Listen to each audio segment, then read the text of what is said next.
Yeah. Are you a driver or are you working in a warehouse? If you're my driver, delivering my package and you're late, you have a problem. We also just started the live stream on Unger to the Max, a little late, but still, we're good. Since you put it out there, so you're getting a new job at, what is it, UPS? Oh, FedEx. So what can Brown do for you? That's No, what can Chirk do for you? yeah, what can Chirk- So I'm gonna blame all my late package deliveries on you now. Yeah, I would It's your fault. Even if it doesn't come from FedEx, it's your fault. everything. Hazmat? Whatever, all of it's your Well, fault. all right then, that's interesting. It's all your fault, always your fault. All right. So what? I don't even know what we're talking about. So the first segment is the NCAA and the Supreme Court. This is a subject you wanted to talk about, isn't that right? Yeah, well, this is a very big story that came out. The Supreme Court unanimously sides with former college players in the dispute with the NCAA about compensation, which means the amateurism argument that they've been using, which has been very flimsy at best, plus years now, is going to be coming to an end. We've been, given the and like the one trip somewhere and you get some, that's no longer going to be the case. College players are going to be able to make their own money and using their own likeness and all that other stuff, and that's about time, right? Yeah. So my question is, what does this decision actually do? Like, does this just pave the way for them to eventually maybe get compensated, or? So one of the things that was stated in there was that if this was any other industry in the way that the NCAA runs things, they would be hit with antitrust lawsuits by the way they operate. So Right. taking that step closer towards kind of disassembling this entire system that's been put together is going to help make it so at some point, not immediately, but at some point, players will be able to actually get compensated without being penalized for doing so. So I know that the isn't the NCAA football video game coming back? It's supposed to be in a couple of years. So do you think that this ruling paves the way for their actual names to appear in the game? So the problem with that is that a lot of those things have to do with unions. And so when you play Madden or MLB The Show or NBA 2K, you always see the Players Association or the union logo on there, right? I've never actually noticed that. You'll see that on there. I guess I need to look more closely. And that also applies to coaches as well. So in the past, when players who are not in the union appear in the video game, they're given a generic name. Same thing with coaches. Right. So back in the day, LeVar Arrington wasn't in it. It was a generic linebacker name. Right. And Bill Belichick isn't it, so it just says New England coach. Yeah. He wasn't in it either. They're not part of the coaches union. Some of the arenas in NBA 2K are just generic. Like, it's just called Boston Celtics Arena, which It all comes down to money, It one way or another. It comes down to that. Sometimes the issue happens to be there's a name change of the arena with sponsorship. They don't have the right amount of time to fix it or redo all of the graphics and all of the branding, so it's just simpler to do it as generic names. Yeah. But the only pushback I would say is if you're gonna pay college athletes, then why not pay actors and actresses who perform shows at college or whatever? Because here's my thing. Yes, the actors and actresses aren't necessarily lifting weights and going out on the football field or whatever. Mm-hmm. But think about it. I've done musicals throughout my college career in high school, and you had to go to rehearsal, put on costumes, prepare lines. You had to learn your songs, learn your dances. You had to put in a significant amount of hours. Do you want to know a secret? They're not bringing in money. Well, that's not what I was going to go to, but that's also something. But the other secret is that anyone who has a scholarship for anything non-athletic related can go out and do something with their own likeness and get paid for it. An athlete can't do that. It's a penalty underneath the NCAA bylaws for athletics and the facade of amateurism. I just thought that was an important thing to bring up. So yeah, I mean that's fair. But again, if you're going to theater school or whatever, right, and you're an actor, an aspiring actor, you can go get a job in a play and get paid for that job. But if I'm an athlete, I can't go show up somewhere and sign some autographs and get paid for it. Right. Or I can't go and be like endorse, local restaurant or local oil change place or car place and get penalized for it. That's the problem. Right. There's two sides to it. My favorite class back in high school was government. I like breaking things down like this. So just looking at the actual opinion that they gave, there was, they all agreed that they ruled against the NCAA, but then there was a main opinion wrote by Neil Gorsh, and then Brett Kavanaugh wrote the other opinion. Yeah. And the rest of the judges wouldn't sign off on it. It was definitely the most extreme of them. But just his argument was exactly what you said, that there's textbook antitrust problems, it's price fixing labor. Mhm. And I mean, it just spells it right out. So Yeah. it's exactly what you said. And not to get too deep into politics conversation, but the fact that Brett Kavanaugh's on the right side of this, just a bit surprising. Yeah, I mean, Yeah, that's right? why I had to reread it because you normally see that name for bad things. Yeah. That's a very surprising thing. But all I will say is there's two sides to every coin. So there's always going to be a positive side and a negative side. What's the negative side to players getting money? Can't think of one right now, but The NCAA is the only people that think there's a negative side to They're that. already, most of them are already getting paid anyway. Yeah. So, I'm just saying in general. It's one of those situations that's set up to benefit very few people, Mhm. and a very few people want it to stay that way. Yeah. But they hold an inordinate amount of power, Mhm. so it's hard to make that change without government involvement, unfortunately. Yeah, and that's where we're at. Word. Did you really just say word? I really did. Yeah, why not? I would, Yeah, so I think it would be, and you see some of these like remodels of places of the weight rooms and stuff, these world-class training facilities, it's like, really? Yeah. You do all this and pretend like you don't got money to compensate your players? Like, I get that, I understand that different sports bring in different amounts of money, different amounts of income. Like the amount of money brought in by the football programs is not going to equal the same amount brought in by baseball or gymnastics or tennis. Okay? Right, because some So- schools are more well known for certain So sports. I get that there's a different balance, and that's part of the deeper issue when it comes to compensating athletes at college, but there's a way to figure it out. And an easier way to figure it out is just allow these players to go make a name and make their own money by themselves, because, they might not be, something you can go on ESPN and sell, jerseys and t-shirts, but that person can go somewhere, use their likeness, use their own fame that they've worked on building, and make money that way. So even if it's not coming directly from the school, I think that's a way that they could do it. I would definitely say like basketball had to be like a big factor in this because they lose a lot of like top athletes to go overseas or now the G League. So Or going straight to the NBA. right, so I feel like that had to be like a big factor. They didn't want to lose any more of that star talent that people tune in to watch that brings in their money. Mm-hmm. Yeah. Do you think, colleges, I forgot the question. But we're going to take a break. We'll come back. Maybe Chirk will remember the question and hit me with it before we start segment 2. But stay tuned here on So What's the Catch?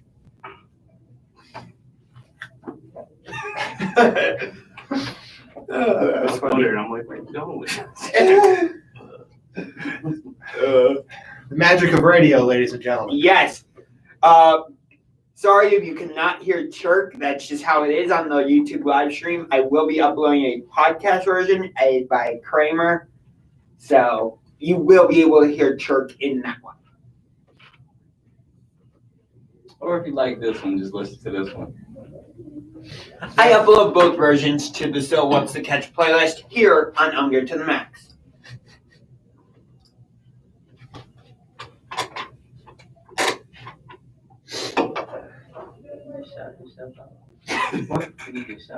Yes, you did. We're talking about when we come back. The NBA playoffs. Man, they are so good. So sick of basketball. Hey, we're coming to the end. Basketball's almost done. Why do you want basketball to end? Because I don't like basketball. It's boring to me. The only time I've ever enjoyed basketball is when the Cavs are good. And I mean, actually, I kind of watched the entire 2016 season. I got it. But No, you're good. I got a good feeling about the draft. Was that? I got a good feeling about the draft. Yeah. I mean, We're definitely going to talk about that in the show. You got the number 3 overall pick? And I'll take the White House when we get there. Yep. I have to finally shove out Colin Sexton. It'll be great. Yeah. Oh, yeah, I can't wait. Yeah. Right? If we get the guy I want, then we can definitely get rid of Colin Sexton. I have 2 people in mind. Hawks versus Hawks. So we have the Bucks taking down the Nets, and then the Hawks defeating the Sixers, and then stuff about the Clippers. Do you want to talk about game 2 last night and the controversy and all that with the replays and all that? Yeah, we'll start with that. Was the longest fourth quarter of my life. Half an hour to play 2 minutes. Yes. I loved that game. I loved it. The fourth quarter was like, can we Yeah. wrap this up? So let's start off with the Suns getting up 2-0. Okay. And then we can get into the two game sets. Yep. And then go from there. No problem. I'll tie in Stephen A. Smith comparing Devin Booker to Kobe, isn't that? We are back here on So What's the Catch? Chirk. I remember the question. I know the question. Okay, hit me. All right, so what would be a counter argument to the people? Well, they got college paid for, or that they got like free moving forward or whatever. What would be a good counter argument? I think I already said it. The fact that people that get scholarships to do other things go make money and not be penalized. And beyond that, the amount of work they put in is so It's so much greater than than what that would the include. room and board Equivalent and of Right. the food they get during the time they're there. Because there are students that come from not great areas and don't have money, and when the season's over and they have to go home, they don't have money to eat. I And do. so that's a huge problem. Just wondering, yeah, that's a great response. So Because people who are like, Mhm. Yeah. Yep. So we're gonna dive into the NBA right here, and what a finish for the Phoenix Suns, the team of destiny. Let's go. I want the Suns to win the title. I have this title. No, you didn't. I said I have them now. I said before it was obviously the Lakers. Oh, so now you're getting on this Phoenix Suns bandwagon. Yeah, Welcome yes, to I am. welcome to the show. I'm not gonna just say no. This team is good. Like it's something fun to watch. Oh my! Of course, he brings up Mikal Bridges. Segment 2, Mikal Bridges. Yeah, y'all started this with the Suns. Is he Berserker of the Week? We can do that already. Let's just get this out of the way. No. Oh, okay. Okay. But That's the first. how about that game-ending dunk to DeAndre Ayton? Very well executed. So the problem I have with the game itself was with the replays, because on the replay that set up the game-winning dunk, Phoenix didn't have a timeout. So that the replay review, which I think it was triggered by an out-of-bounds Mhm. play, Mhm. gave Monty Williams and the Suns a free timeout. Just how it goes. So Can I say he's kind of robbed of Coach of the Year? yeah, Yes. He was. I'm on you. All right. so Yeah, you can. So my only gripe is I think they need to change that rule. Other than that, it was a fantastic game. So hear me out. Let me explain yourself, because they did a replay. Right. The ball was out of bounds. It's a dead ball situation. Mhm. Why are they getting penalized for something that's the process of the game? Here's the thing. Phoenix did not have any timeouts. Okay. So why should they be awarded a free timeout? Okay, even if they had timeouts, they're still going to stoppage of play. Yeah, but that's different because How is that different? It's the same process. It's just, did they have a timeout? They didn't have a timeout. The fact that they're reviewing something is process of the game, and the fact that it's a playoff game means that they need to do it. I wanted to ask. What? Who? You gonna remember this time? Are you gonna remember? yeah, are you gonna remember the question this time, Church?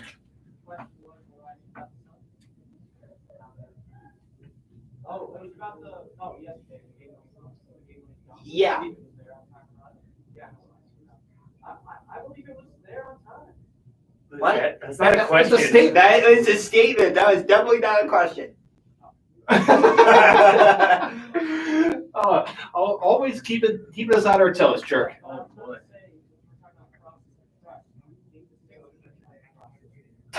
We didn't get that yet. Well, We're not we- there yet. We had Sixers talk later, but we're still talking about the Suns right now.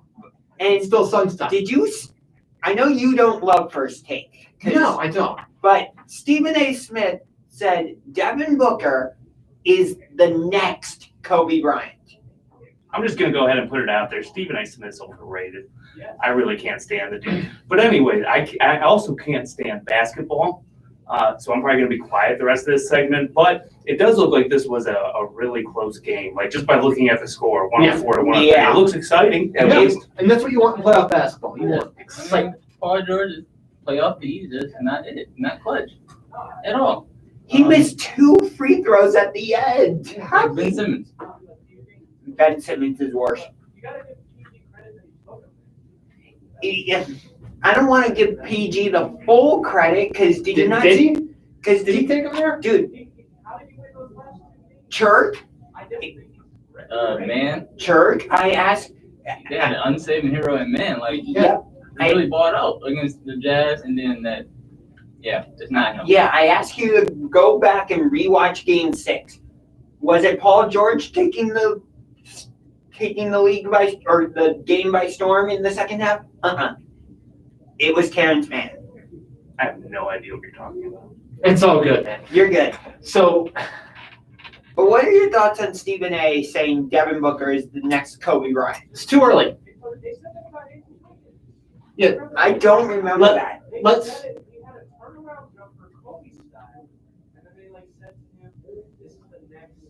Of course you remember something Andrew Wiggins related. Let's let Devin Booker win a title first, then we can start doing the comparisons with some of the all-time I would greats. say, like, I don't think he's Kobe, as long as I'm not- accolades, but like game wise, he has some Kobe in him. Right. Yeah, I I don't- feel like he just modeled his game. I don't think he was saying like that Devin Booker is going to be better than Kobe. Yeah. I think he was just trying to say he's the next like version of him. He was saying the same type of thing about Donovan Mitchell, the guard for the Utah Jazz. Mhm. Not that he's the next Kobe. I but- see him more as Wade. Yeah, that's it. He was saying Donovan Mitchell is Dwayne Wade 2.0. Yeah, I You can see agree with that? Mhm. I hate doing comparisons like this because they're completely pointless. They really are. I just want to say, though, yeah, you're right about that. Every single individual player is unique and has their own unique style. So, No, it wasn't. just like everyone, I agree with you, Chirk. every player is unique. I wasn't gonna say this, but since you went there, I was wondering, like, I don't really understand when they say somebody models their game after somebody else because Basically, like you just watch them a lot, so you kind of like steal their moves. Yeah, or like that take turnaround. elements of their game. I guess it's not something you hear a lot in other sports. Not really. Yeah. Yeah, football you don't really hear. You know, I model after a player. It's Baseball a little bit, batting stance, throwing Yeah. motion. Hockey. Yeah, that's about it. Hockey, Okay, so it's kind of similar to baseball and batting stand. Okay, that makes sense. hockey that it gets thrown out a little bit, but not nearly as much. I hear it a little bit in like boxing, but like, Yeah, that's fair. Yeah. jab like Ali. Yeah. but that's about it. But getting to which game 7 do you want to Let's talk about? let's start with the Bucks and the Brooklyn Nets being a complete letdown. So Broken Brooklyn was not able to get past Game 7. Okay. Did he say karma? Yeah, he said Is he karma. quoting Stephen A. Smith too? Yeah, I guess. No, it's more talk about when you went to the Cavs. KD never left for the Cavs. He is all over the place. Yeah, you are all over the place, Turk. But now that you have Turk's permission.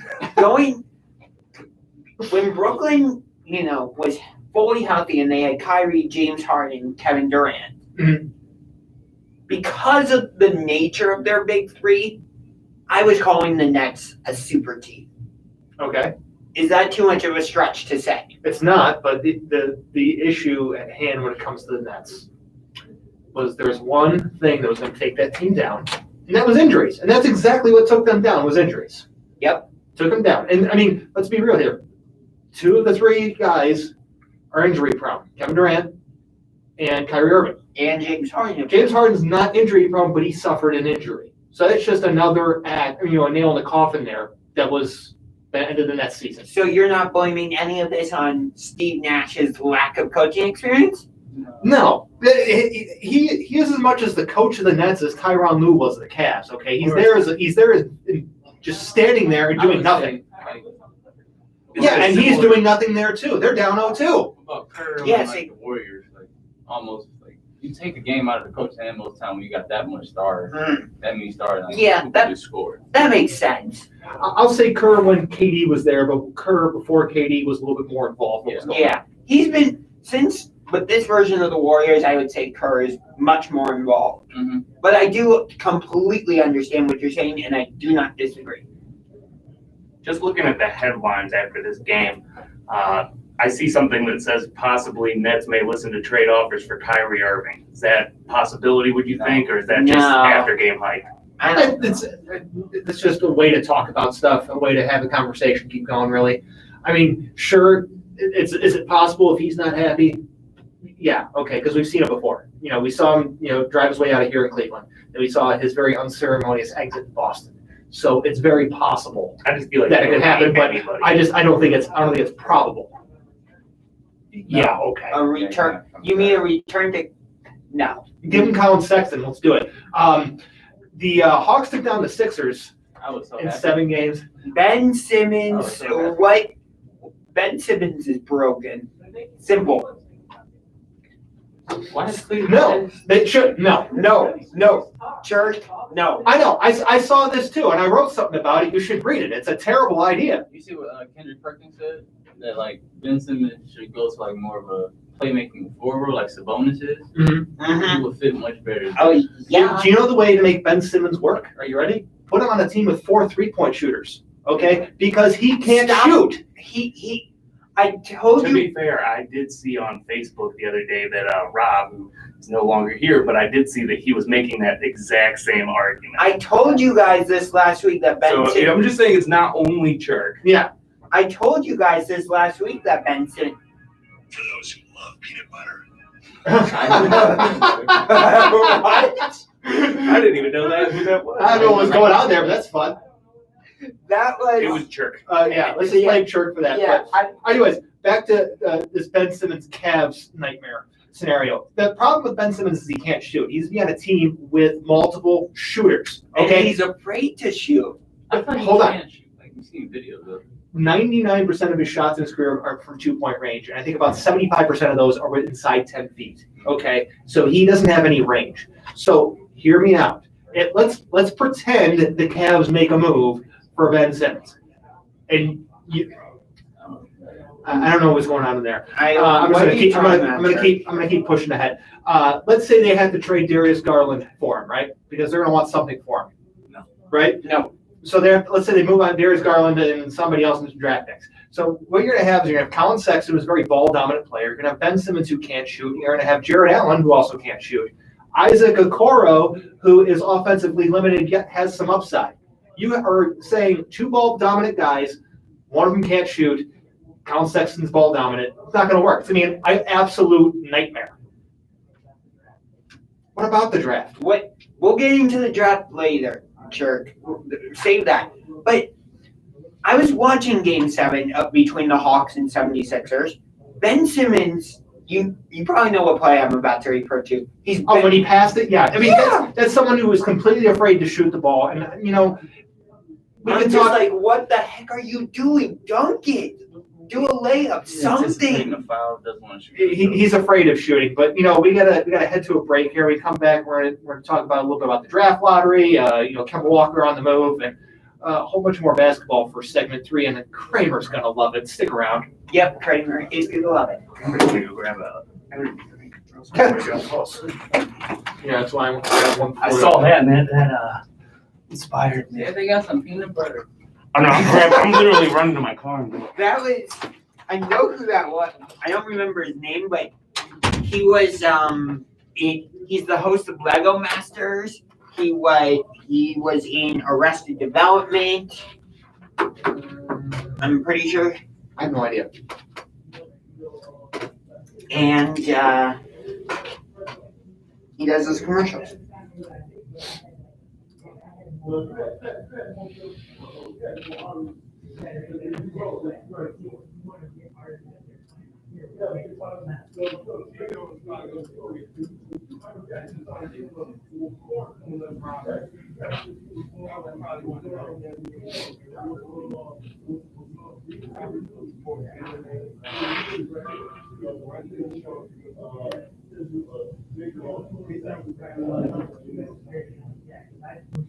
That was a very spirited conversation. Yeah, then you got church that takes it down. What comes to Cleveland? Ben Simmons would be a disaster. Yes. It would be, if you want to take part of my argument I had for it was Ben Simmons would raise the floor of the Cavs. So they're not as bad. But the ceiling of the team would not get any higher than what they are now. It would still be a bad team, but it would be as bad.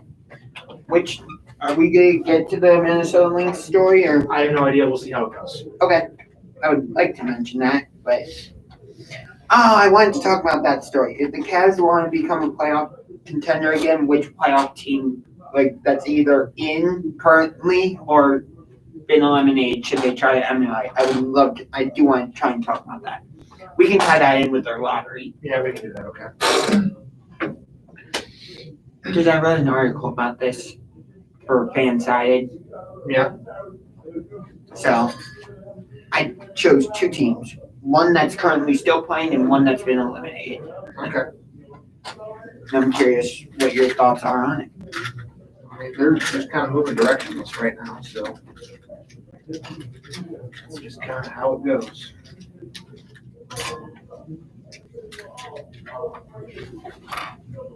How many minutes until we come back? Oh, we're coming back after this one? All right, well, Kramer's going to miss it.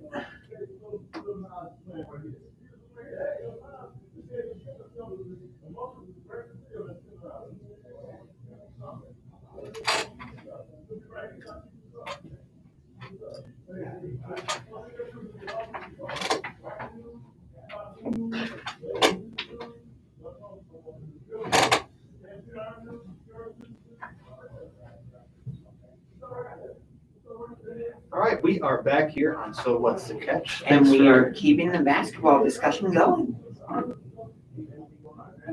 Yeah. Yeah, we're doing draft right now. Draft lottery happened last night. The Cavs got the 3rd overall pick. I'm surprised. I thought they would have got screwed and got stuck with 9th.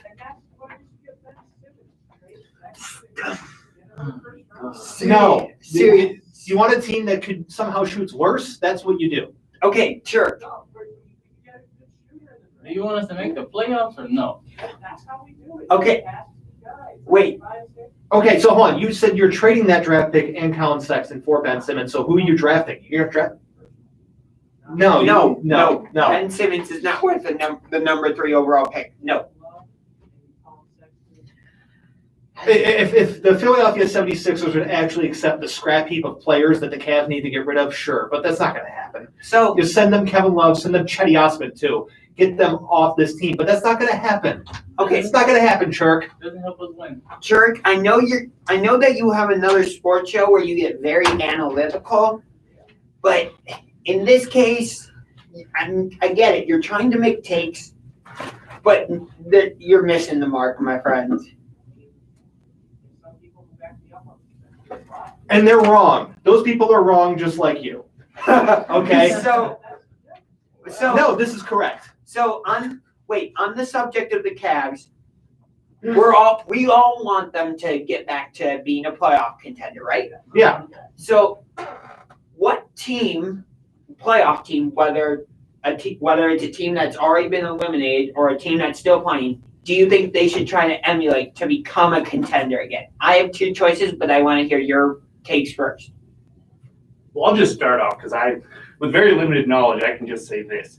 Like I said earlier, are they even able to really emulate a team? They're in the position that they're in versus other teams that are in other positions. So I'm not sure that they can emulate another team. But Bingo. That's the right answer. They're so far away from being relevant and they're so far away from having anyone actually good on the team that they really can't emulate anyone yet. We also, like, a lot of teams have like a good star or at least two. The Cavs got none. We have nobody. Okay, Chirk, you're the analytical one, so I want to hear your answer on this. I wanted to say, I think there is a possibility of Oh, No, jeez. no, Chirk. I'm asking you what playoff. Ben Simmons. No, Chirk. Why do you want Sure. Ben Simmons so bad? I don't know. what He got your point guard. he is. Not, Darius Garland is your point guard. Yeah. Colin Sexton's trade bait. Okay, Yeah. that's what he is.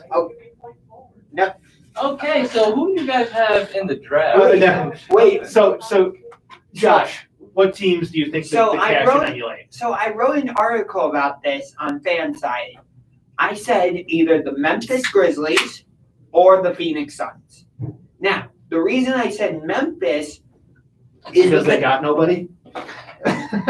Basically. I mean, we're kind of in the same position they were when they drafted John Morant. They got their point guard. Mhm. They had also drafted Jaren Jackson, Mhm. and they got Dylan Brooks. So they had their young core, and they just added pieces to it. They got Kyle Anderson to kind of solidify their forward position. So I think if we can emulate that, where you keep the young core together and just add veteran pieces, or bring in other young players to fill in the gaps. I Mhm. think that's good.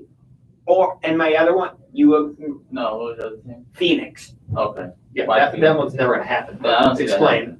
It's kind of the same reason, but the only caveat is once they brought in Chris Paul, that was kind of the piece that put him over the hump. But Devin Booker and DeAndre Ayton have gotten to really form a chemistry. They brought in Cameron Payne, they brought in Cam Johnson, Mikal Bridges, Turk's boy, and other players that have allowed them to form their core.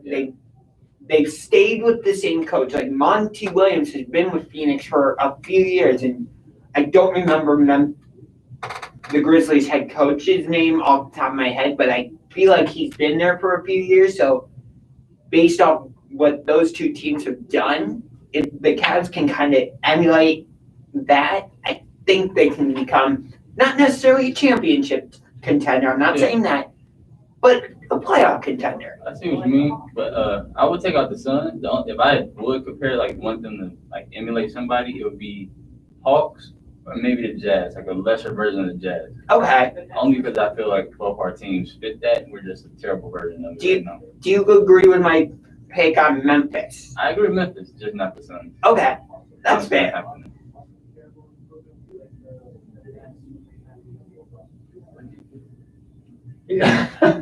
So, what are your thoughts? So here's my thought. You used a phrase which I despise when talking about rebuilding terrible basketball teams. You know what that phrase is?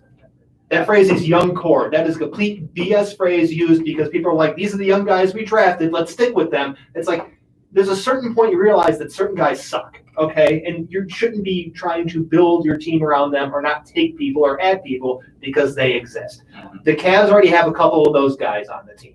One being Colin Sexton. He's just not good, okay? Right, I'm not. Chetty Osman also stinks. Jared Allen, he's a fine center, but they should not be paying him. Let someone else pay him. Let him go. Notice that when I was giving my take, I didn't name any specific. I know you players. did, but I'm just letting you know because you're not the first person or the last person to use the phrase young core. And the phrase core four has already been making its way around Twitter, and it's nauseating, okay? Because they're acting like Colin Sexton's this integral piece.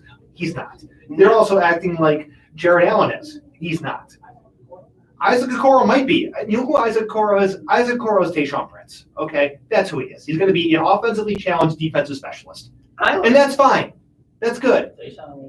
Yeah, Tayshaun. He had played for a very long time, but you know what? He's not someone you go, this is our franchise cornerstone. You do that, that is the absolute staple of bad teams. Yeah. Who? Larry Nance Jr. is a good bench player, I but get him too. I would trade him. I love Larry Nance Jr. I have Larry Nance Jr. jersey. I have bobbleheads of him and his father. Okay, I'm a big fan of his. However, Don't say Don't say Ben Simmons. he's at the point in his career and where the Cavs are as a team, that him being on the team makes no sense. Same with Kevin Love. Okay, they just need to basically tear this thing down to the studs and start over. Okay, even the the vaunted Sexland combo, you can tear that down and move on from that as well. Yeah. Okay, I would say I love Darius Garland. I think he's really good. However, he should not prevent them from making moves to make the team better. Yeah, I get your argument is completely valid, and to a certain extent, I do agree. But I just think if they wanted, there's playoff teams that There's they, nothing to get close to them. They're so far away from being relevant. I'm just saying a low playoff team. I'm not saying championship contender. Let's focus on them just not getting blown up by 50 points a couple times a year. with the third pick, who do you guys like really want the Cavs to draft? Okay. I'll tell mine after you guys. I would actually like Jalen Suggs from Gonzaga. Okay. I would prefer him, but also when it comes to drafts, especially in basketball, I got 3 words: best player available. Okay. Mhm. I expect that from you. It did. Church. Okay. Ben Simmons.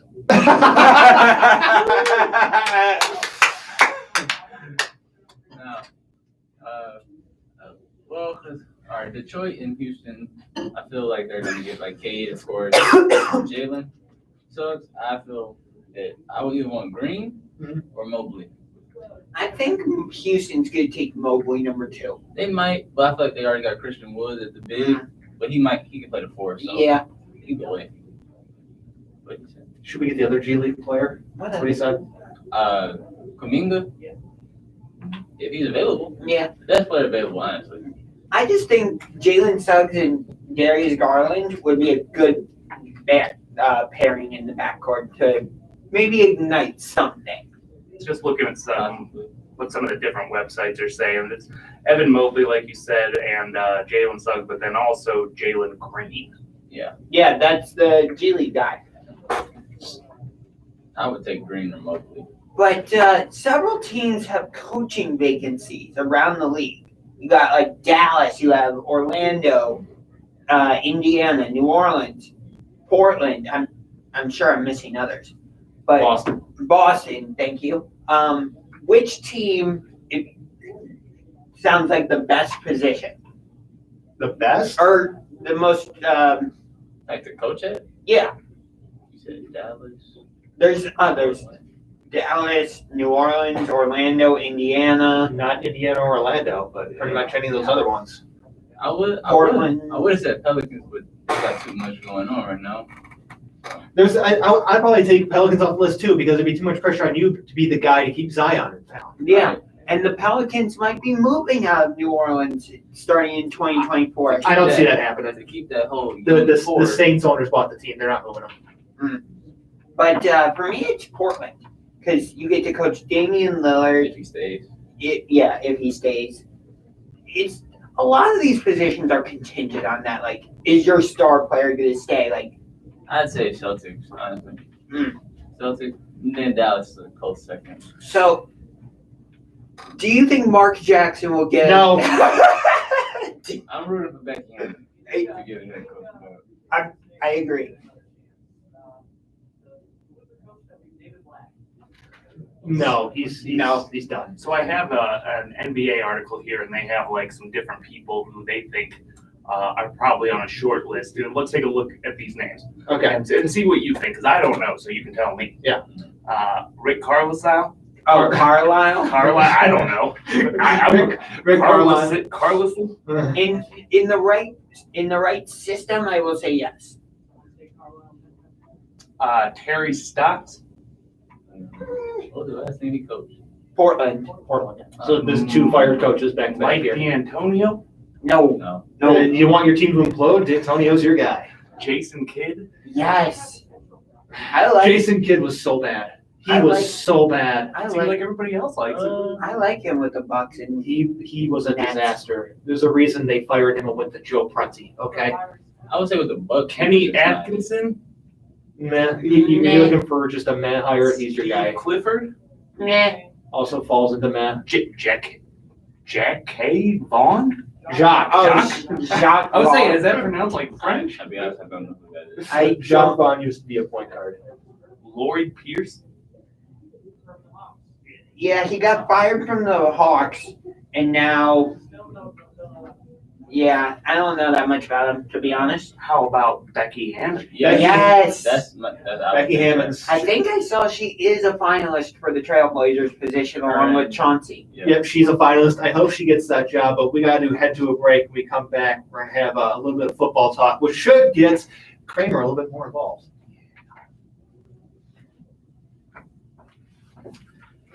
Yeah, I hope. What football talk? What are we talking about? Ben Simmons. We're talking about two teams possibly moving out of their current stadiums. Carl Nassib. Oh, Carl Nassib, and then we're getting into the Chicago Bears and Buffalo Bills. Ben Simmons. Damn. It's the Ben Simmons hour. Dude, you jumped on my question before. Mark Jackson? No, we already talked about Mark Jackson. I think he didn't know. No, I personally like Mark Jackson in Golden State. he wasn't good. That's why they fired him. I feel like Doc Rivers might be fired. He might. Yeah. Yeah. How long has Mark Jackson been coaching? Like 8 years? He's been on for a minute. Something like that. I think this will be year 8 out of coaching for Mark Jackson this year, starting next season. And he wasn't a good coach. It's not like I was gonna say Gruden, but wasn't really that good either. But Oh, we didn't mention the Minnesota Lynx story. ran out of time. That's just how it goes. He kept going off about Ben Simmons. Yep. I'll do a quick shout out for Lynx head coach Cheryl Reed when we get back. I'm guessing that's his berserker of the week. And so lock it in. That's my pick for him. You mind if I just do a quick shout out for her when we come back before going into it? Sure. Because she got 250 wins with one team. She's the first coach to do We it. are back here, and Josh, you want to do a little shout out before we get into football discussion? Yeah, shout out to Minnesota Lynx head coach Cheryl Reed. She is the first coach in WNBA history to get 250 wins with one team. Congratulations to Cheryl Reed. Before we go any further, I want you to know, Chirk, I have written down and placed face down my guess for your Berserker of the Week, okay? Because I'm going to try and predict this. Okay, so we'll get there later. I just want you to know I have written down, face down. I already know who it is. I think we can say that the table all agrees on this. Yeah, we all. So we'll find out. We'll find out later. Yeah, you might go We got our with guess. That's all we're Mikhail saying. Bridges another time. But anyways, so we're going to start off here. We had some very monumental news earlier this week with Raiders defensive end, former Brown, Carl Nassib, coming out as gay on his Instagram page. And in addition, he mentioned that he made a $100,000 donation to the Trevor Project, which the NFL also matched. And if you're unaware of what the Trevor Project is, it is a LGBTQ organization which helps youth stay away and prevent, keep them away from suicide. It's like a hotline type situation. So it's a very monumental thing, and he's the first active NFL player to come out. That's very important because while there have been other players in the past, Like who've come Michael out, Sam. like Michael Sam, he was never active. And there have been other players that have come out since after they played. And it's a big deal because the whole fact of that's the hardest thing, right? Is to be open while you're actually in the league. You're going to face probably some discrimination. Yeah, it's going to happen, unfortunately. So, the good thing for him is he doesn't have Twitter, okay? He has Instagram, obviously, but he doesn't have Twitter. Everything else aside, I remember he played for the Browns, but I really don't remember him as a player. Like, is he a good player? He's a good rotational player. Yeah, he's He had 7 sacks, I think. Yeah, so he's a good rotational player. Him playing along with other guys, he's good. You remember him on Hard Knocks? I do. I remember his financial lessons, which were less than stellar.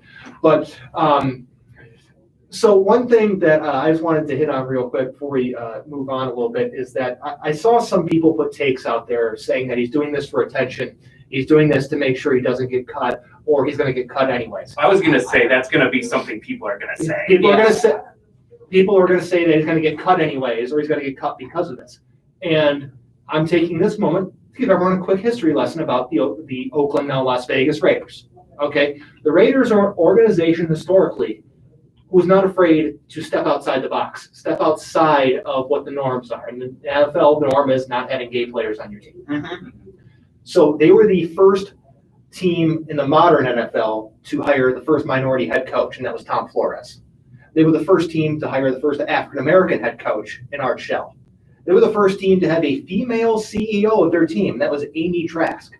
This is not foreign waters for the Raiders. So it sounds like out of any team it could have been, this was probably the best. This was the best organization for him to do this as a member of, Yeah. because they're not scared of the unknown. They're not scared of what flack might come from what decision happens in parts of their organization. So I think him being a member of the Raiders is the perfect situation. Yeah, I like the Raiders. Do you like that they're in Vegas? Of course, come on, Vegas is party time. You ask this like every time. No, Have you seen the Coliseum? It looks beautiful. I didn't. I don't think I've asked that before. You did. Sorry. In Oakland, where the Raiders used to play and where the A's currently play. It's a dump. Candlestick doesn't exist anymore. Yeah, That's in San Francisco. Candlestick got torn down. But speaking of stadiums, we have two teams who might be moving out of their current stadium. The Chicago Bears, who currently play at Soldier Field, have submitted a bid to purchase the Arlington International Racecourse, which is, I don't remember exactly how many, and it's outside of Chicago. I think it's 40. Yep. And then the Buffalo Bills also want a new stadium. Okay, the Bears thing is, in my opinion, a whole bunch of nothing, okay? They've been playing at Soldier Field for 80 years? At least. 2002, they played at the Illinois College. Because they're redoing Soldier Field. It seems like, the better the team is, the more the city is willing to spend money on it. So Yeah. like with the Bills, I could see that happening because they've been a decent team and they're going to be a decent team probably in the future. Yeah. With the Bears, it's like, The Bills do want to stay at Orchard Park where they are now. It's just that they want a new stadium. I heard there was like possibilities of not now, but like in the past they wanted to run. That was just a thing Yeah. that they would do. They did like the Toronto series. I am a little bit surprised that Toronto doesn't have an NFL team because, It's too close to Buffalo. oh, Too close to Buffalo. but then why are the Maple Leafs and Sabres both allowed to be in the NHL? It's a different sport. Mm. But the Highmark Stadium, formerly Ralph Wilson Stadium, Bills Stadium, is about 50 years old. So I can imagine that the fact that it's a 50-year-old stadium and it's not an iconic stadium, they will have a much better chance of getting a new one compared to Bears, who just completely redid theirs less than 20 years ago. Yeah. I will say, though, I visited this Bill Stadium when my dad and I went up to the Baseball Hall of Fame. Mhm. It looks like a really, I'm not going to say really nice stadium, but a fun stadium because, you got the cold air coming off of the lake, and I've heard it's not fun to play at that stadium in the winter, and I heard Bills fans are some of the more passionate fans in the league. Oh, you talking about Bills Mafia? Yeah, Bills Mafia. Bills Mafia is awesome. Table jumping. Like college kids, just adults. Dude, they jumped through tables. When there was a playoff game, the Bills went down to Florida, and the wall of the Walmarts in the local area. It was Bills and Jaguars, I think, and they would not sell any folding collapsible tables, so Bills fans couldn't take them to go pregame and destroy them before the game. Did you hear about this story where the Bengals defeated the Ravens, and that sent the Bills into the playoffs? Yeah, it was that year. So they donated. Bills Mafia donated a bunch of money to Andy Dalton's foundation. Yeah, it was that same year. Oh yeah, Yep. you're right. It- I think that's a really heartwarming story. Yep. Yeah. I feel like that's a really heartwarming story. But Bills Mafia, very intense group of fans. I mean, I would love to go to a Bills game at their current stadium. it would be electric, a Bills Browns playoff game. Yes. The tailgating for that, I was hoping for Oh, that God. this year. Where at? Like there or here? either or. Because Either or would be mayhem, but I in the would- best way possible. I would love that. Can we please get Bills Browns in the AFC divisional round or AFC championship? that probably the only game I'm going to let's say the Bills and Browns could meet in the Super Bowl. How much fun would that be? I feel like it's gonna be more fun before the game just to watch the fans. And the actual game would be good, but just to watch the fans go Yeah. crazy, that'll be fun for me. Mhm. Yeah, absolutely. 'Cause you know how Cleveland get down. I think Cleveland can go, we think we'll win the Bills. Ben Simmons. Yeah. Dog Ben pound. Simmons. Yeah, dog pounder Bills Mafia. I think Miguel Bridges But changing subjects a little bit, we got two quarterbacks who are not happy with their teams: Aaron Rodgers and Russell Wilson. Although Russell Wilson says he never formally asked for a trade. And Aaron Rodgers just renewed his golf club membership.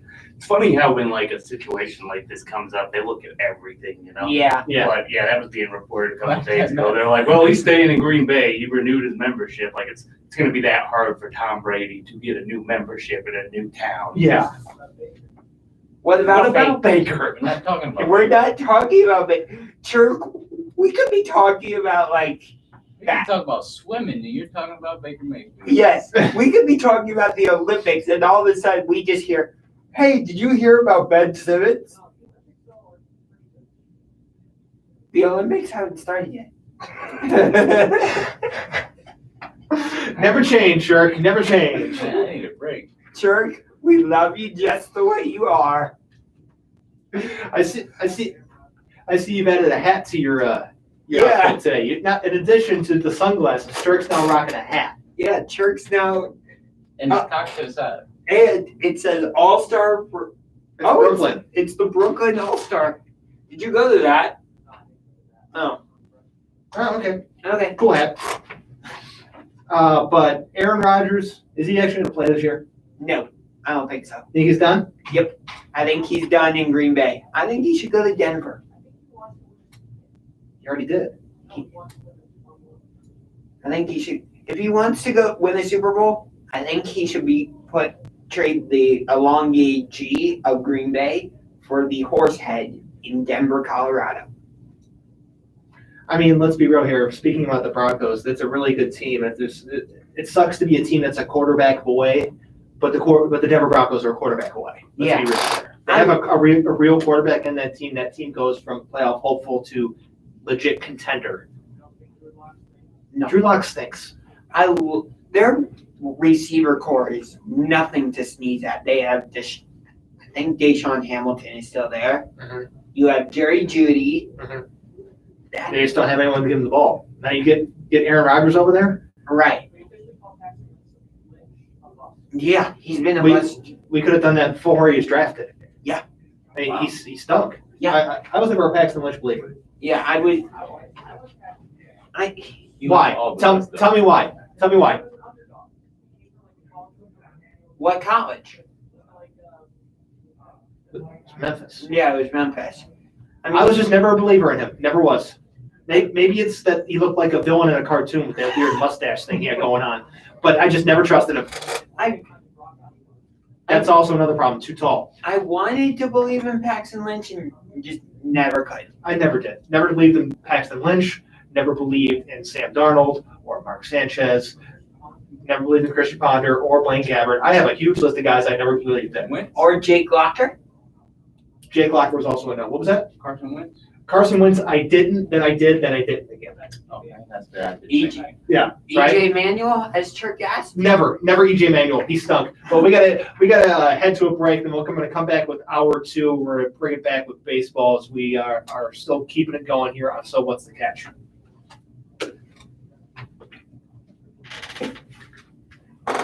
You want to start off with Braves Mets? Oh yeah, I mentioned the fact that we're wearing the shirts of rivals and they're playing each other. That's fun. Yep. Not even planned, it just happened. Wow. I thought he might have sent you a text. Uh-uh. You got a message. I actually had no idea that the Braves and Mets were playing each other. This is the only Atlanta thing I had, and I'm like, I want to support the Hawks tonight.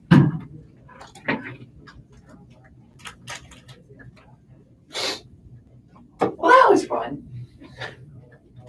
I love talking about other fan bases.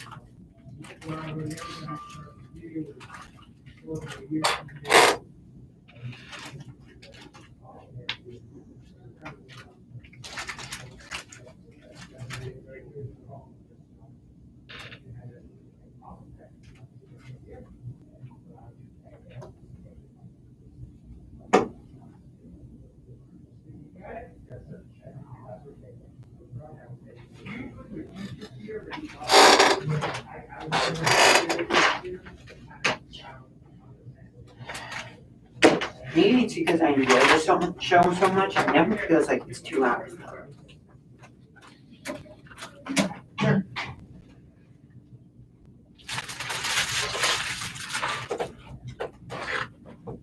I'm loving how much passion you have for the topics we're doing today. It's awesome. Makes for good radio. I feel like this is the most passionate all of us have been about these topics.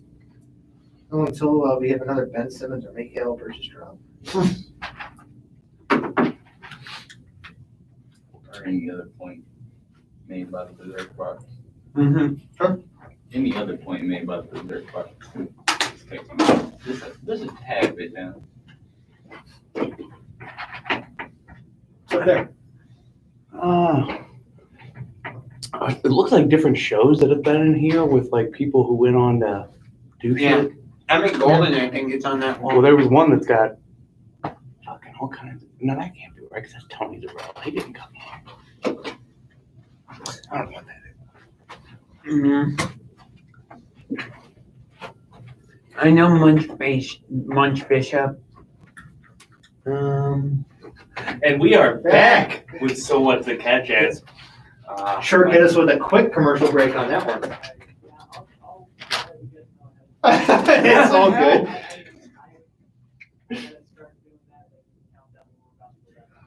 Oh, it's all good, but we're starting off hour 2 with a little baseball talk, and pure coincidence today. I came in here wearing my New York Mets shirt. Josh came today wearing a Atlanta Braves shirt, and they happen to be playing each other tonight. Yep, and I'm also doing this because the Hawks are playing the Milwaukee Bucks, and I don't have anything Atlanta Hawks. So, Kramer, who you going We're not going to talk about that shirt. Ben Simmons. Makes sense. I got And Mikhail Bridges. okay, So, all right, let's start this off. So, we've been mentioning this past couple weeks, but substances, foreign substances in pitchers in baseball. They started checking pitchers for them this week, and not going too well at all. okay. Game takes longer. Didn't the player literally pull down his pants? Yes, that happened last night. So Max Scherzer was getting checked for the 3rd time in 4 innings, and he was just like, he was annoyed the first time, more annoyed the second time. The 3rd time, he just like took his hat and his glove, threw it at him, started to take off his pants, and stopped. And the umpire was just like, no. Only for later in the day, Sergio Romo to do the exact same thing, but actually pull his pants down. Okay, pitchers are really not very happy with the whole checking thing. No, they're not. Which I understand the need to do something about what was happening. However, doing it in the middle of the season, not great. Well, plus as a pitcher, like you have this whole routine and you're, that keeps throwing you off every time they come out and they check. Yeah. Yeah, Does I the mean, game take it longer? Like, does it seem- Normally they don't, but the last one where Scherzer was upset was in the middle of an inning. So normally they just check after the inning when they're coming off the field. This one, they went on, the umpires had a little conference, and they called him over, and he's just like, are you kidding? didn't that start a whole ruckus with Phillies manager Joe Girardi also? It did, because of that last one, I think Girardi called for the inspection. And as Scherzer was walking off the mound, he was just kind of like staring him down, just like, dude, what are you doing? And Girardi got all upset and he ended up getting like ejected. So, I mean, let's be real here. Joe Girardi could be a little bit of a loudmouth sometimes. Yeah. But it's going to be interesting to see how the adjustments go, because they just started a couple days ago, and it seems like, day 2 of checking for foreign substances not going that well. No. And also, I mean, there's been injuries again this week. Yeah. There's always injuries. Yeah, but now the Indians' pitching rotation is screwed. It seems like the injuries have gotten even worse. Yeah. Can anyone name one of the starting pitchers in the rotation right now? Nope. Eli Morgan. Josh named one. It was Eli Morgan, and I'm pretty sure no one outside of the room here knows who the heck Eli Morgan even is. Eli Yeah. Morgan. Oh, how about J.C. Mejia? Or how Cal Quantrill? Tristan McKenzie? You know, nobody? Okay, yeah, see, I just named like the entire pitching rotation as is right now. You don't know any Mark. Tristan McKenzie? McKenzie? I think he was optioned again, but I'm not sure. They keep doing the option send up, send down thing with him. Yeah, but It doesn't bode well for the rest of the season. It doesn't. should they be sellers now at the trade deadline? Let's see how things go. They have a relatively, it's kind of an up and down schedule. They played the Twins, and they got the Tigers, and the Rays, and the Royals, and then they're at the All-Star break. And then coming out of the All-Star break, they're at Oakland. Oh, you forgot to mention we also have the Astros in there. While we're on this, I actually got a couple questions. Okay. So, just real quick, let me preface this by saying that there's been this situation with the Indians and their TV rights this year, to where normally I would watch them on what was Sports Time Ohio, and it's gotten changed, and there's no longer, the only way you can get it right now, my understanding, is on cable, right? Yes, I believe so. Yeah, So I don't think have so. cable, so I haven't really been able to watch a whole lot of this. I've checked out the games I can here and there, but I've maybe seen like 5 games all season. Yeah. Mhm. Coming into this season, I would have expected the Twins to be good. So what's going on with the Twins, first of all? They're exposed for the frauds they've been the past 2 years. Yeah. Yeah, because I was just looking and they're bottom of the Yeah. division. Yeah, they're not very good. No, they're not. And I never thought they've been good in the first place. I thought they were absolute frauds. I thought they scored a whole bunch of runs, and their pitching rotation was just good enough to win games, but they weren't actually good. They would win games like 8-7 or 10-9. And then the Indians are what, second place right now? Yeah. Second place, 3 games back of the White Sox. And how about the Second White place? Sox? White Sox are good. I don't know how they're doing that. They don't got Eli Jimenez. They don't have Nick Madrigal. He's out for the year. Or Luis Roberts still hurt. Yeah. I definitely seen them like building the past couple of years, but I didn't expect it to be this early. Who's second place? The Indians. Indians are in second place. And then the Royals I think the Royals are third. But what I'm getting at though is like at second place this early, I think it's still too early to say be sellers at the Yeah. Yes and no, and you would say, and here's why. You don't know when these guys are going to come back to their rotation. And with these unknown pitchers that they're having to turn to, if things go south quickly, and there's a very likely possibility that happens, because a combination of pitchers who are unproven and maybe not even good, combined with an offense that's been pretty lethargic overall all season, you might end up in a spot where you find yourself 7-8 games back of the White Sox in like a week and a half. You know what it is too, is just I'm so used to the Indians having pitching depth. Yeah. Like that's like the Indians' hallmark, to where it's still like a foreign concept to me. And it doesn't make it any easier that I haven't watched all the games. Like Yeah. if I've been following it, I'd be with you. But it throws me off to think of them being so hard up for pitchers. Right. Yeah, and what I've proposed is sort of a soft sell, and that is, trade guys like Eddie Rosario, Cesar Hernandez, guys they signed to 1-year deals, because that would just clear up some room. Somebody will give something for them, and then you can play your young guys to give them a little bit more experience and find out what they are. So you have a theory about the Indians, don't you? Yeah, I think they're relocating. Yeah. So your reasoning is, one, they have torn the roster down to pretty much nothing. That's one. 2, they have not renewed their lease at Progressive Field, and that expires 2023. Correct? And 3, they keep delaying the name change. Correct. Okay. Yeah. So do you want to expand any more on that, or not really? Not really much to expand on. I mean, you mentioned it all. I mean, I don't see them. I think they're gonna get moved. I think they get sold and moved because they keep delaying the name change. Well, supposedly they've got that down to a certain list. If that changes this off season and they actually come up with a name by next season, would you change your thoughts at all? If they actually tell us what their new name's gonna be, or yeah, sure, I would change my idea. But they keep pushing it back. They haven't even mentioned anything about the lease at Progressive Field. When they ask about it, they don't comment. So that's never a good sign. Yeah, that's Right. scary. You know what the crazy part is? Like, they opened it up to full capacity, and the 2 games I was at, granted, that was a Tuesday game and a Wednesday game, but there was maybe 12,000 fans at most. Welcome to baseball in Cleveland. And that doesn't look good because, I mean, right now with things just now reopening, everything that's open is selling out. So, I mean, for us to still struggle selling those games, after Yeah. it's rough. I mean, like Browns, when it becomes football time, Browns fans or Browns games, all 8 of them are going to be sold out, no problem. It's going to be packed full house, but it's not a baseball town. No. I think the sooner people come to realize that Cleveland's not a baseball town. And baseball, but I mean, no matter what city you go to, baseball's not the same as football, probably. Right. Well, There might be a few exceptions. There's a few exceptions. There are exceptions. I would say the majority. I would push Majority. the one city I can push back on you with is St. Louis. I said there's exceptions. Because they don't have football. But let's be real here. Let's talk about New York. It's the Yankees. Let's talk about I mean, there's exceptions. Let's talk about Boston. It's the Patriots.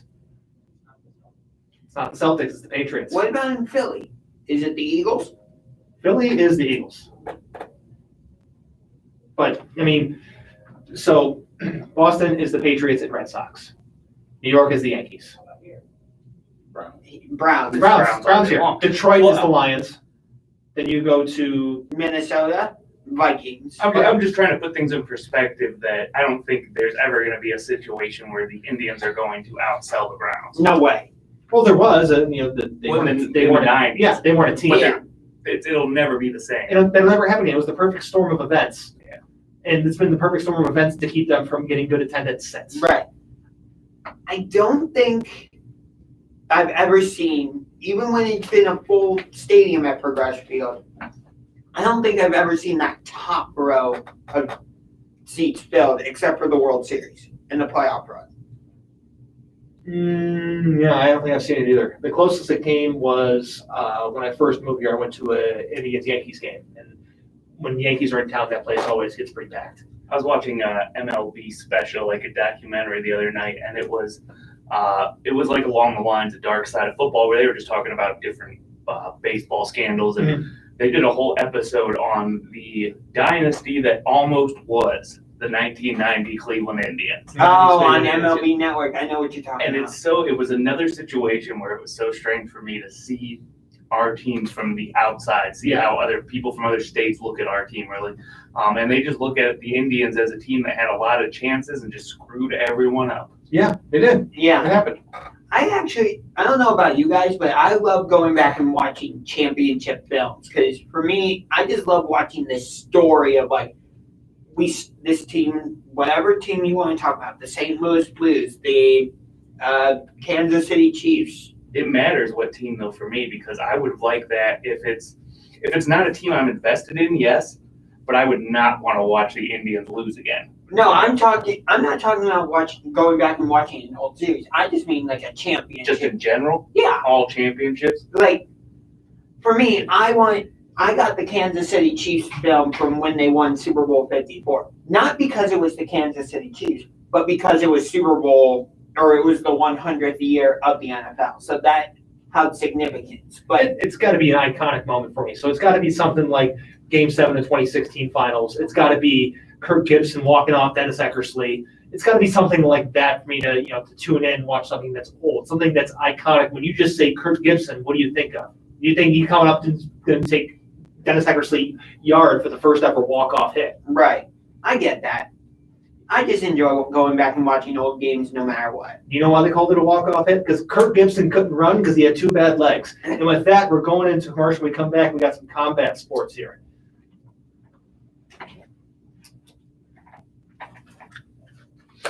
No, that's why it was called the walk-off. That's actually coined the term. Yeah, I love watching championship films.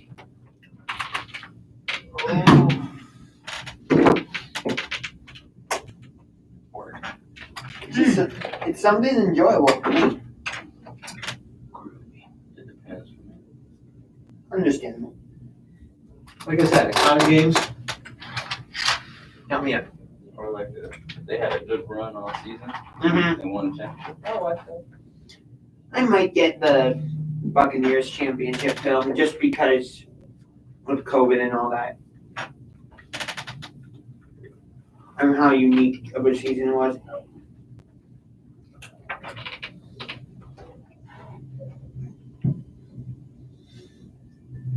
Of course, I did get the Cavs championship film because they are my all-time favorite team.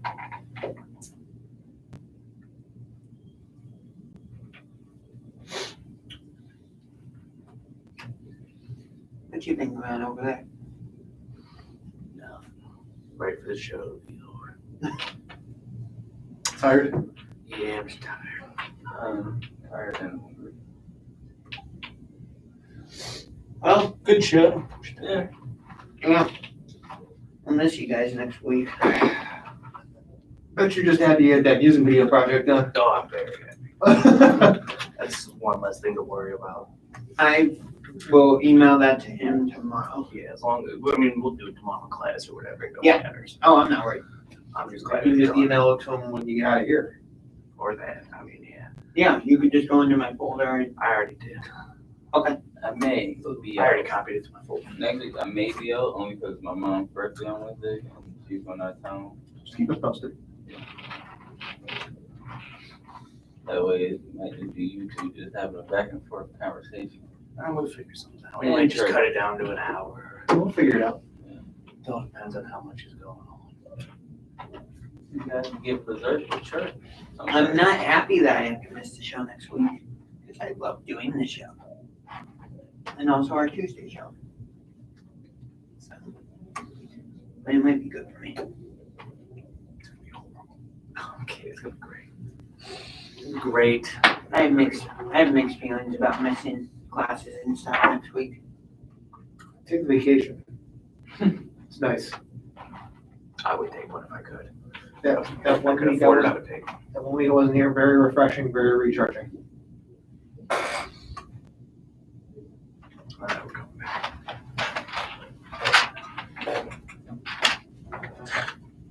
Welcome back here on So What's the Catch? And now I'm going to pass it off to AJ here as we talk about some combat sports. All And I don't know who any of these people are. And I do. Javante Davis and Vasily Lomachenko. Yes, they're not fighting each other. I just want to clarify that first. They would have if Javante didn't move up. But yes, Javante is fighting pay-per-view Saturday against Mario Barrio, who was the undefeated I'm sorry, what is this man's Yeah, name? that's an awesome name. That's a great Mario Barrios. Okay. Yeah, Okay. he called his nickname is El Cucuy, so we call him that. Oh, he's stealing Tony Ferguson's nickname. No, I'm sorry, I take that back. His name is El Azteca. Okay, I was gonna say, El what? Azteca. Yeah, There you they're go. fighting at 140. It should be fun. Javante has a lot of knockout power. He actually, his knockout rate is up there with heavyweights at 98%. Oh, wow. So Okay. Mario he's still young. This could elevate his career if he wins. Me personally, I got Javante. Now the next fight, Vasily Lomachenko, a great fighter. Coming off a loss, he lost all his belts to Timothy Lopez, who is now you can say undisputed champion. It's still controversy if he has one more belt to go, whatever. This should be a good fight too. Both fights should really live up to the hype, be good. It's a comeback fight for Lomachenko. I just want to see them both do good. Want to see a good fight. I kind of want to see somebody get knocked out. Yeah.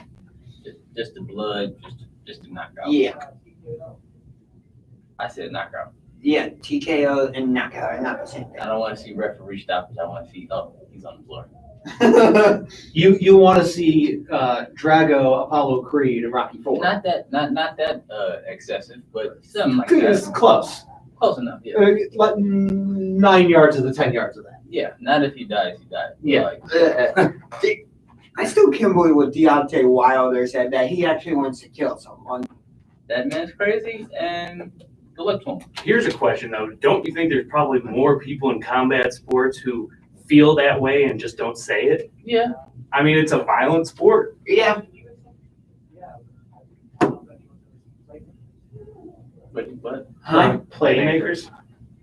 I don't think I have. I don't know what it is. It's a show from almost 20 years ago that's not worth watching, is what it is. How old do you think we are? I mean, I am loving me.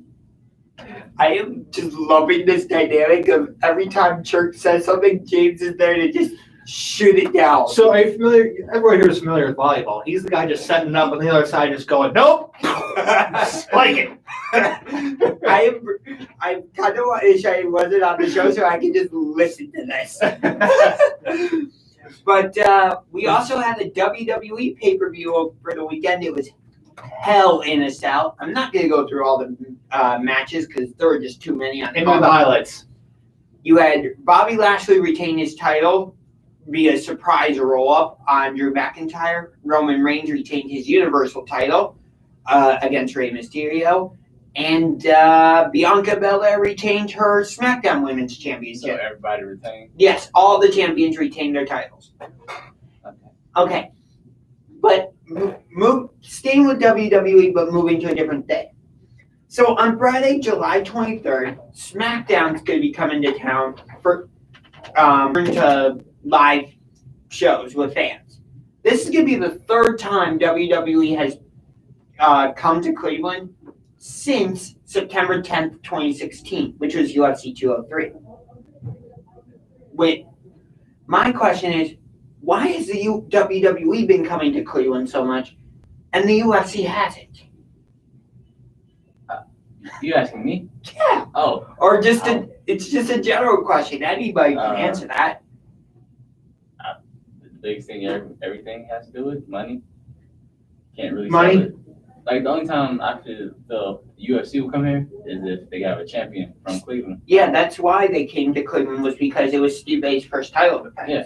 Other than that, if you don't have a champion like from that home or that city, why go there? UFC has gone to plenty of cities multiple times. Okay. And Give me a list. Dallas, Okay. Chicago, All right. Boston, Atlanta. Okay. So you just named some of the biggest cities in the Those are all entire country. big market All cities. those cities have something else. Mont- Did you just say Montana? yes. Because like What? Okay, Jerk. What city in Montana would Dana White bring the Octagon to? Butte. never heard of it.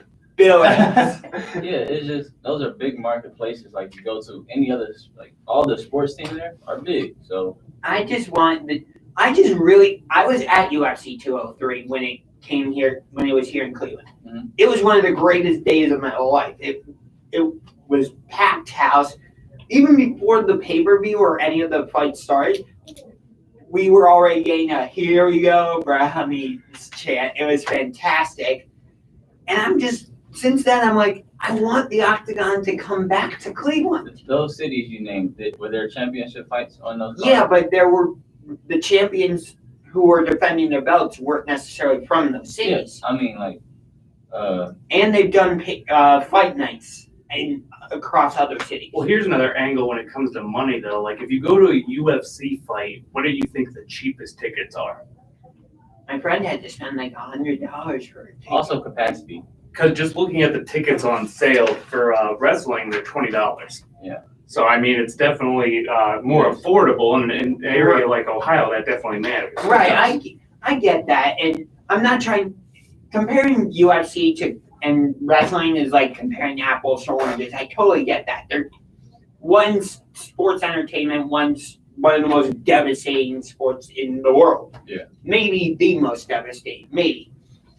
But you could tell there was a fan base for the UFC, even though it was Stipe in the main Ohio's a event. pretty big, like, MMA state. A lot of people don't know. There's a lot of MMA gyms, like, everywhere. Right, A lot so of people do MMA. It was just, like, the only place you could really sell it, like, and have the venue is Rocket Mortgage, and that just comes down to, like, capacity. right. So We don't hold And that. availability. Right. So that's all. I'm just saying I would love to see the UFC come back to Cleveland. Do you want to know how it can come back to Cleveland? I have 2 words for you. Are you ready? Sports gambling. Explain. Sports gambling would bring it back here You see because how it'd be they're always more in money. Vegas?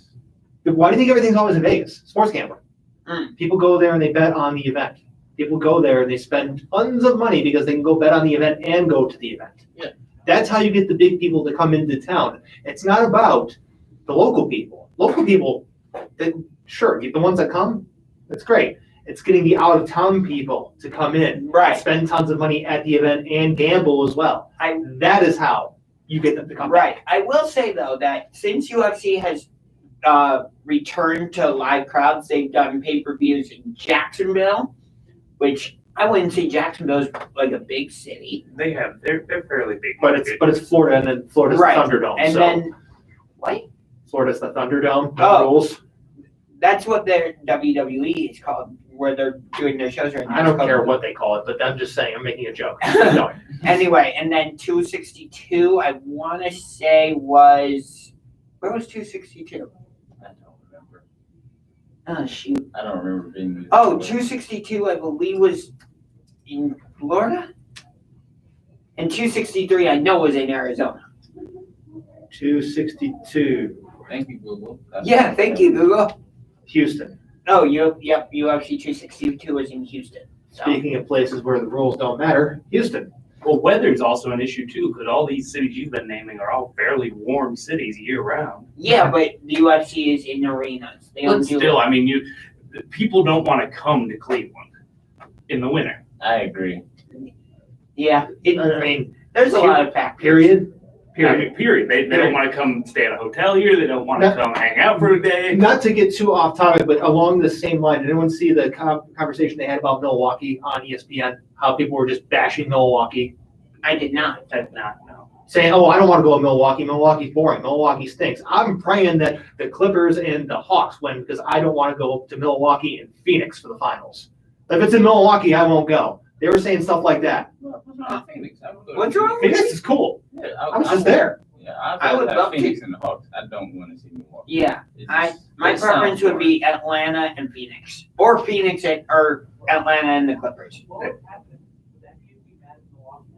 I think so. Location matters, though. Yeah. That's what it comes down to. It's just people complaining, so they'd rather go to other places in their mind that are cooler to them. boring. Yeah. When you Okay. hear Milwaukee, it Dude. just sounds boring. Don't you remember how often they would complain when the Cavs would go to the finals? Oh, we got to go to Cleveland for the finals again. There was not. Oh, we got to go to Cleveland. Golden State. We got to go to Cleveland for the finals again. Mm-hmm. Beer? Cheese Oh, yeah. Beer. And Packers. and the Brewers. Beer, cheese, and Packers. That's it. Yep, beer, cheese, and the Packers, and also the Wisconsin Badgers. Laverne and Shirley. Anyway, I think it's time for the random Cleveland Sports Athlete of the Week. Okay, we can throw this in now. All right. It's a football player. All right. Football. Football player. His middle name is Anthony, and he was born in 1977. All right. His middle name is Anthony. Good try, Turk. I think I'm 44 years old. He was born in Nebraska. He went to college at North Dakota and was undrafted in 2002. No idea. So you're dropping out already? No, I'm not dropping out. I'm So, just saying, that's so far. After going and undrafted, he was signed by the Omaha Beef of the Indoor Football League as free agent. Then There's a after, team called the Omaha Beef. yes. What?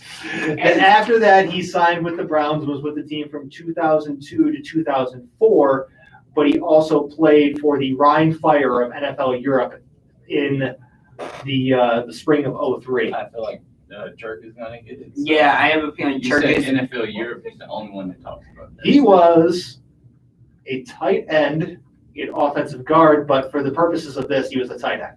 Tight end. It is not Steve Hayden. He played for the Browns for 2 years in 03 and 04 before playing 3 years in Denver to end his career at the age 31. I have no idea. He finished his career with the Browns with a whopping 5 receptions for 38 yards, including 3 first downs. Notice I You didn't say definitely find touchdowns. some obscure players. That's the point. That's what makes it fun. That's what makes it hard. Yeah. It's supposed to be hard. It's supposed to. Was he a fullback too, number 8? He was not Aaron Shea. Not Kellen Winslow. No, because he only played 2 years for the team. It was not Aaron Shea. I didn't really follow the Browns in 2002. You were I was saying, 5. how old were you in 2002? I was like 5 or 6. Okay, let me just tell you, Ben, this guy was a beast as the third tight end on that Browns team in Madden back in the day.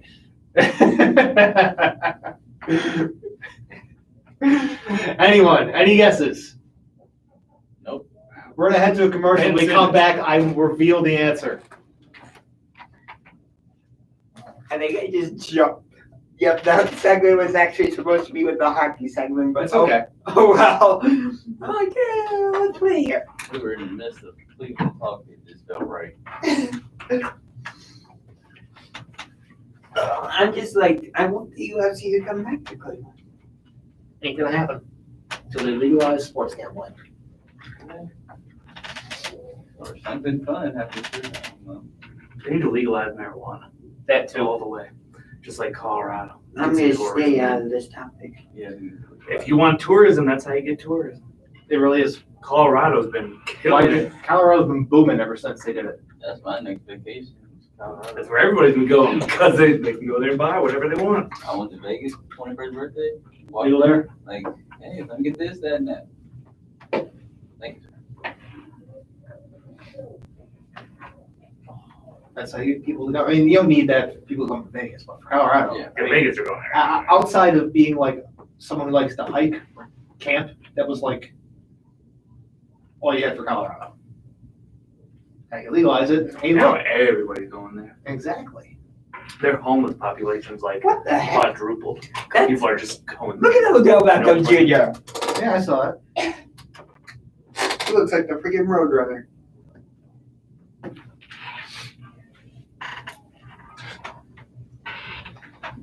Oh yeah, I gotta do my hockey update.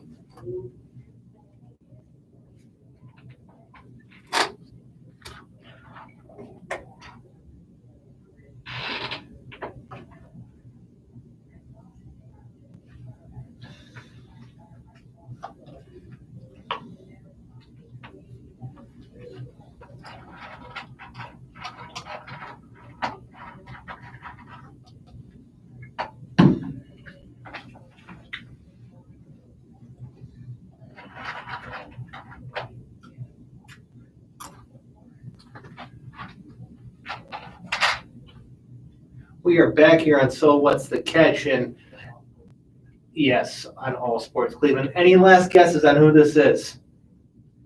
Aaron Shea is obscure. He's not really obscure, but it's not Aaron Shea. Anyone else? Nope. One more time. All right, we have the legend, 6'6", Chad Mustard is the answer. Who? Chad Mustard. I never would have gotten it.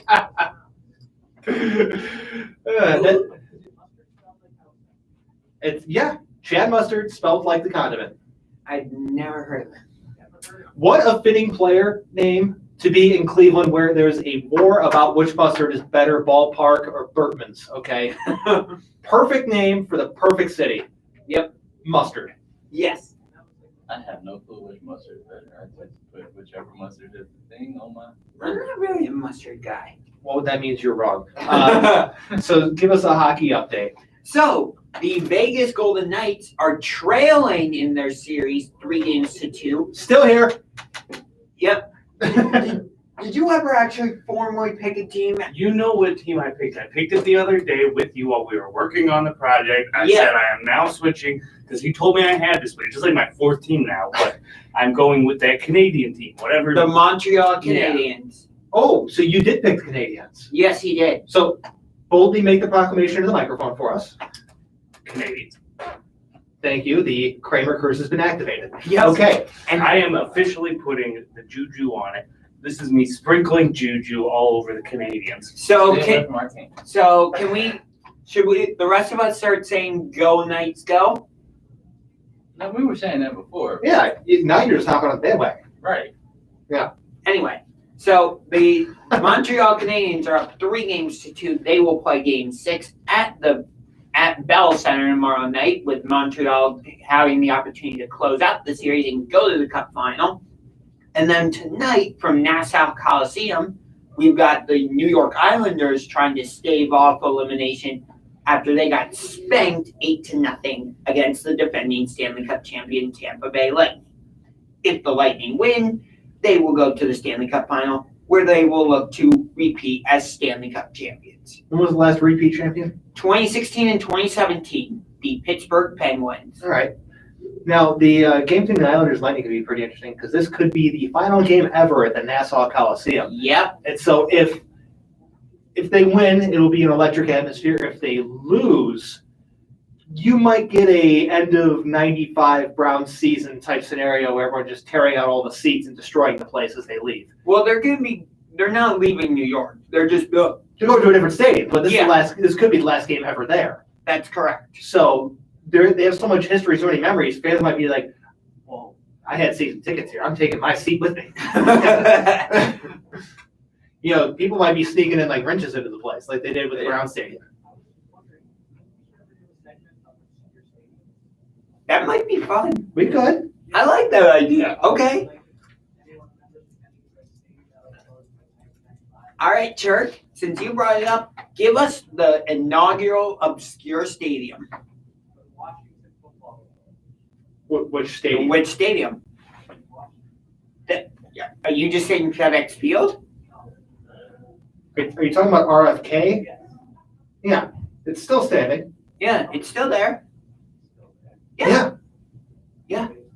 Yeah, DC United, the soccer team used to play there. Yeah. And then when the Nationals first moved there from Montreal, they played their games there too. Mm-hmm. Yeah. Yeah. You're fine. Yeah, like the Coliseum in Richfield would have been one that's gone now, or the Palace of Auburn Hills in Detroit, or the Pontiac Silverdome in Detroit, Tiger Stadium in Detroit, Joe Louis Arena in Detroit. Yeah, I was just about to say Joe Louis Arena. What was that? Phillips Arena? I don't remember where they played before that. Yeah, I don't remember. They might have played in St. Louis before that. Not sure, but the Alamo Dome in San Antonio would be another one. I thought they still use the Alamo Dome for like college basketball national championship. They might, but I mean, I'm not sure what it's used for anymore. But I know in King of the Hill they drank Alamo beer. yes, Huh. Okay. yes, one of my favorite shows of all time. Every time you put a King of the Hill meme on Facebook, I'd like it within the first 10 seconds. I noticed that. That as soon as And it is quite often. It is quite often, and King of the Hill's one of my favorite shows. dang it, Bobby. Okay, not to get too far off in the King of the Hill discussion, but what else we got here? We have, what city should get an NHL team next? Yeah. So see, We already talked about this We last already week, and we said no. I tried to convince everybody about that, but I got shot down. So Seattle is getting an NHL team. You guys don't like the logo, but you love the name Kraken. It's great. And then before that, we had the Vegas Golden Knights. So what city should get an NHL team next? My question is, what city does not have an NHL team? Do you want me to go through all 32 teams? No, not out there. Just the cities that don't have a team. Just hit them with a couple highlights. So Kansas City doesn't have one. New Orleans doesn't have one. Atlanta used to, but they do not anymore. Oklahoma City doesn't have one. Yep, Oklahoma City. Trying to think of what other. Milwaukee. Yep, Milwaukee. No, that's a no. I don't want to see Milwaukee with another team. There's a reason Milwaukee doesn't have an NHL team now, and it's because of the Chicago Blackhawks. Out of the cities you said, New Orleans sounds the best. The only problem I see is the temperature of New Orleans Yeah. being an issue with the ice. Yeah.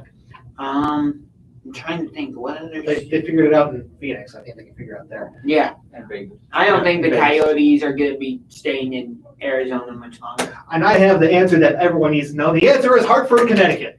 Yes! Bring back the Whales. Bring Whalers. back the Whalers. Give me Say that Brass too. Bonanza. Yeah, I spent some time up there. I like Hartford. So yeah, take it back up there. Okay, Yeah. Hartford.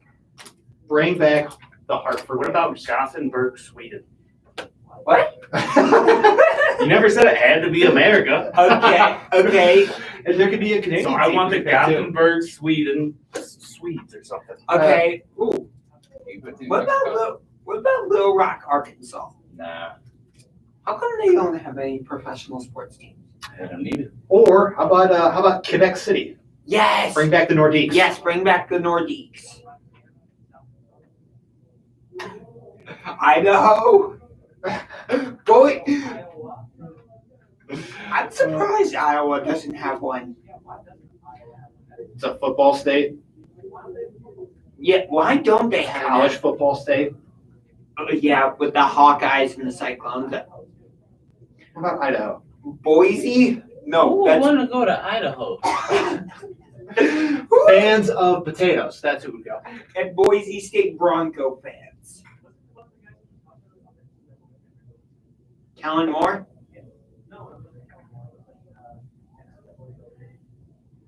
Pretty sure that was Kellen Moore. Oh, this segment. And we will find out who that was in 2 seconds. Una Memento. The answer is. This segment is falling flat on its face. It really has. We should have So a segment where Charles just names anything he wants. Yeah, Some we- stuff I've never heard it of. is Jared Zabransky. Who? Exactly. I feel like we That should. makes sense. I agree with AJ. We should just have a segment where Chirk can talk about whatever he wants. All right, Jerk. You have the floor for 3 more minutes. No, come on. Nope. Come on. Nope. Bring up a making topic. I like this. What's on your mind, Chirk?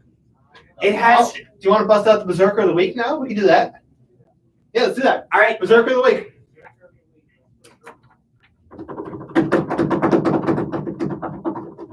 Surprised is Trey Young. Oh! Wow! Wow. Why is it Trey Young? I mean, he's just been out there, like, just how he puts his lifestyle. You guys know what that means? This was my guess. Yeah, the table was wrong. We did have Ben Simmons wrote down. Well, he wasn't wrong. He said something with T. You said Ben Simmons 100 times today. Yeah, you. He threw a curveball, you know. You did. You didn't throw a curveball. You threw up some Evis pitch, You know okay? what that means now? It means the Hawks are losing tonight. Yeah, it means the Hawks are losing tonight. Good job, Chirk. What? The The Berserk Charp? So just because there's a couple minutes left, talking about Trey Young, I just looked him up, right? Looked him up on Google, and the first thing that came up was an article talking about how he's a foul baiter, and that they're going to be changing rules because of him specifically and a few other players. But James Harden. yeah, so your Berserker of the Week, man, he's a cheat. Yeah, Game changing, that's what he is. The real discussion we need to have about Mr. Trey Young is that dude needs to buzz his hair. That's the discussion we need to have about Trey Young.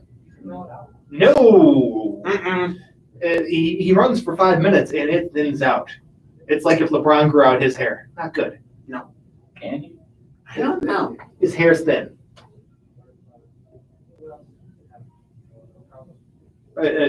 Maybe Kevin Durant right now because his What? hair's looking a little thin too. What about Carlos Boozer? I'm not even playing anymore. He's an analyst for NBA TV.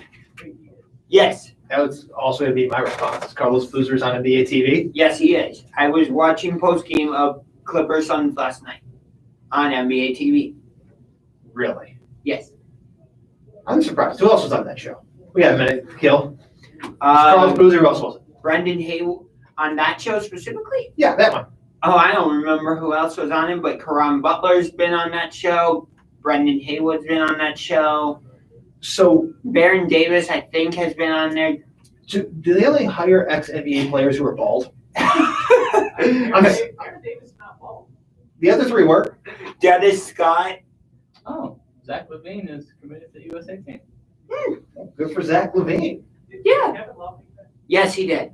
I just know Kevin Love done rejuvenated his career. Can we please let him go? Yes, can we please trade Kevin Love so he can actually go to a contender and be like, oh, this is what it's like to be in the playoffs again. He could pull a Blake Griffin on us. I don't care. Yeah, I really don't care. I don't think anyone in Cleveland would care if people play Griffin on No. this. But we're gonna head into our final break. When we come back, we're gonna go to our quiz from Kramer here. Then we're gonna have a little conversation about superstitions. And if anybody has a pet peeve, we'll do that. If not, it's okay. Let's just see how it goes. We have time for pet peeve. We'll throw it in. No problem. If last week was the final thing of it, it had a good run. Well, that conversation kind of fell flat on its face. Hockey always does. Yeah, New Orleans. I have to see them with the team. Pelicans might be leaving New Orleans. Who told you they're not leaving? Hmm? They're not leaving. Don't they have gambling in that city too? Mm-hmm. Yeah, I can definitely see them with that. So I put in a couple topics this week that didn't really pick up steam. At least I tried. And that's the important thing. You are just chilling over there. There you go. So the Benson family, the family owns the St. Louis Pelicans. They're not going anywhere. Hmm. It's like in Detroit where the Illich family owns the Red Wings and the Tigers. Every time you buy a hot ready, you pay a Tigers Red Wings player. I think Mickey's getting his contract paid, all those hot readies. So season? And that's why the Red Wings and Pistons Stadium is called Little Caesars Arena. Yeah, I can see that. What you said, Benson family is in New Orleans. Yeah. I can see them trying to get a hockey team. I don't know what the appetite for hockey is down there though. That's the only question. The reason Milwaukee can't have an NHL team is because the Blackhawks put in like a Territory blocker. territory blocker that said a team can't be within this certain distance of us. I just think that wouldn't work either way. It's just, Milwaukee, I think Milwaukee would be great for hockey because you got It's only about an hour away from Chicago. It's not that far. Minnesota. Yeah. Minnesota is like the birthplace of hockey, and Milwaukee's like right next door. I think that would be fun. You ready with your quiz? And this is just a general quiz, or is it still the stump, James? Football, and this is for everybody except Yeah, because you're going to answer your own question. Welcome back here on So What's the Catch. Jeremy's got a quiz for everyone because apparently he's waving the white flag on trying to stump me. I mean, I guess we could still, we will still see if we stump you during this, but I'm going to give a chance for everybody to guess. Chad Mustard, I will keep score on this. How's that sound? Yeah. I've just never been very good at So it is general trivia. Kramer quiz time, and the whole idea this week was I found a quiz that supposedly has easy, medium, and very hard questions all mixed in together. All right. So we'll see how this one does. What is the highest scoring game in NFL history? So start off right with a stumper. Point total? Point total. Oh, Super Bowl 52. 104. Oh, So it is the answer is one specific team, like which team had Kansas the City. Billy. wrong. I knew that. Washington Redskins had a 72-point game in 1966. That team doesn't exist anymore. Football team. Yep. Well, they did that. How many Super Bowls have the Green Bay Packers won? 5. 5. For some reason, this says 4. Is it 4? Their most Might be recent 4. Their most recent one was Super Bowl. We'll have to look that up on Google to 45. double check. This quiz is saying 4. Might be 4. Moving on real quick. How many times have the Dallas Cowboys been to the Super Bowl? Ben? Ben. I want to say Correct. I guessed. How many, AJ nailed it. how many you get? 5. Which NFL team has the highest salary cap? Yeah, I just looked up for highest salary? Salary cap? New York Giants. No. Tampa Bay Buccaneers. No and no. Patriots. No, it is the Tennessee Titans. What? Okay. This is 2021 quiz, so that's why, and we did decide that Packers was right? Yeah, 4 was right. So it looks correct. It looks like we're good. Yeah. What are the two NFL conferences that National and American. NFC and AFC. All right, there you go. I mean, I said there were some easy ones. What is the only NFL team to complete a perfect season? Miami Dolphins. Yeah. 1972. Who won the Super Bowl in 2010? Green Bay Packers. Nope. Nope, it's That the, was Church. Right, got it. I hate this rule because no, the Packers won that Super Bowl in 2010. The Saints were 2009. Mm-mm. I will disagree Sure. with you. Sure, vehemently. right. Sure, What right. was the New York Jets' original name? Titans. Yeah, one. Got one. Yep, they were. Titans of New York. New York Titans. Yep. Who is the head coach currently of the Chicago Bears? Matt Nagy. Yeah, Matt His Nagy. name. Him. Who was the first player to be drafted at the NFL draft in 1936? Oh, jeez. This is real history here. What? Anybody have even a remote guess? Paul Horning. Jay Berwanger. Oh, I should have known that. I watched a video about this. He never actually played a snap. I knew he never The played. original I draft, think that's Mr. somebody- Berwanger. He never actually played. Now here's another one, so let's just see who can. This is an easy one, so you can get this out quickest. What month is the NFL draft? March. April.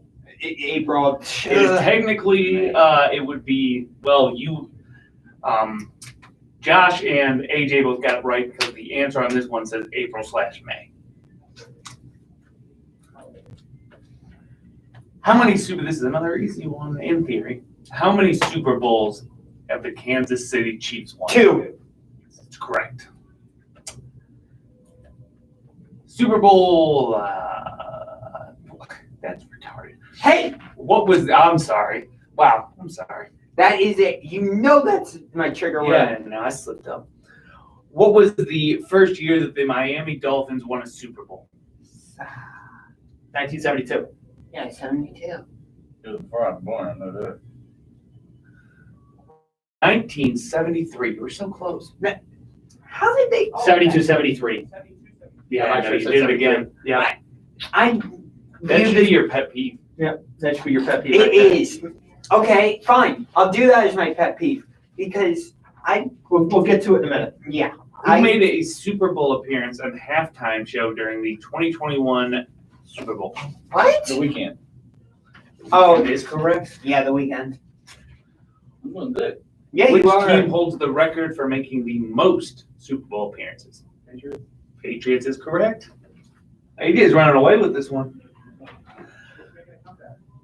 What? Yeah, this one is a real easy one. At least I'm scoring and doing well. What team is represented by Philadelphia? The Eagles. That was like a three-way tie. Steagles. I remember. I've read about the Eagles. What most recent?